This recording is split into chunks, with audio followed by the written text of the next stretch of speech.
All right, more with our roundtable now. I want to turn to Iraq. The president says he's considering possible airstrikes against this al-Qaeda-affiliated group in Iraq. Donna, he says he's reviewing his options. Is the president moving too slow on this? I mean, John Boehner said he was asleep. Well, how can you move slow on this crisis? This is a setback, no question about it. After trillions of dollars that we spent training the Iraqi army, trying to stabilize the country, there's no question it's a setback. But the problem is we have a ally, or so-called ally, Mr. Maliki, who's not doing his job as president. He's alienated the Sunni minority population. He's given Iran a foothold into coming into Iraq. This is a disaster in the making. But ISIS, they're picking up support from the Sunni minorities population who feel like they've been alienated, they've been abandoned, and that's why they've taken up arms with this jihadist group.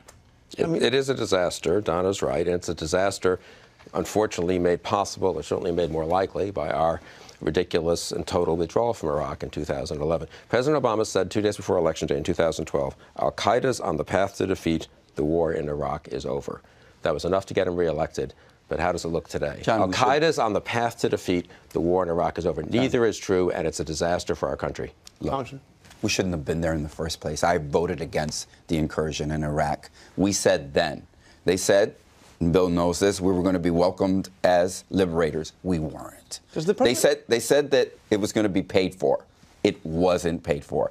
The fact is that we should have never have been there. This is a centuries-old fight between Sunnis and Shia. And even President Bush couldn't even tell you the difference between the two, and yet we had a military. We shouldn't have been there.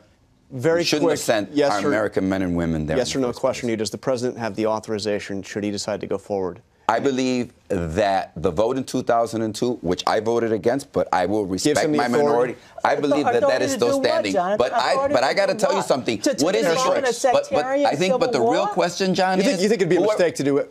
Who are we going to bomb? If we bomb al-Qaeda, we help Iran. I think Congressman Gutierrez is closer to the Republican grassroots on this issue than the Republican leadership is. I think there's a realignment in politics, and I think he's onto something. Thanks, everyone.